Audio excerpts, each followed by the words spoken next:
Hello বন্ধুরা, আমার সুপারি বাগানের কাজ স্টার্ট করে দিছি। এই যে সুপারি গাছ গাড়তেছি। এই যে আজকেও অলরেডি অনেক গাছ আনা হয়েছে, গাড়তেছি। তো প্রচণ্ড বাতাস, যার জন্য একটু দেরি করতেছি। আর আপনারা যারা সুপারি গাছ গাড়বারছেন তারা নিয়ম কানুন করে জেনে নিবার পারেন, খুবই উপকার আইব। আপনারা প্রথমত এই যে এই পেলে পাঁচাত জায়গা রাখবার পারেন। জায়গা রেখে তারপরে গাঁথা খুঁজবেন, গাঁথা খুঁই দেয়, তারপরে গাঁথার মধ্যে কিছু গোবরের সার দিবেন। সার দিয়ে তারপরে একটু করে পানি দিয়ে তারপরে গাড়বেন। ঘেরের আবার একটু পানি দিবেন। গাছ মরার সম্ভাবনা খুবই কম থাকবো তাইলে।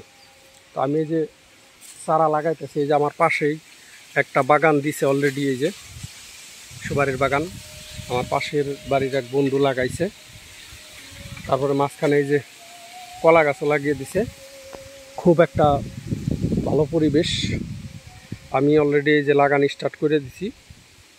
এই যে আরও গাঁথা খুঁজছি, এনে লাগামো। তো খুবই প্রচণ্ড রোদ, গরম, বাতাস, তার মধ্যে গাঁথা খুঁজতে খুঁজতে অরণ হয়ে যায়, যার জন্যে যে আমার ওয়াইফ আমার জন্য গ্লুকোজ নিয়ে আইছে, পানি নিয়ে আইছে। এই যে আমি অল্প আগে খাইলাম। তো আপনারা যদি গাছ টাছ গাড়বার চান তাহলে এই পদ্ধতিতে সুপারি গাছ গাড়েন, সফল হবার পারবেন ইনশাআল্লাহ। আমিও গাড়তাছি আমার বউয়ের বুদ্ধিতে। মানুষে কয় বউয়ের বুদ্ধিতে বলে পাগারে পড়ে। দেখি আমার বউয়ের বুদ্ধিতে একবার হই না, দেখি কী হয়।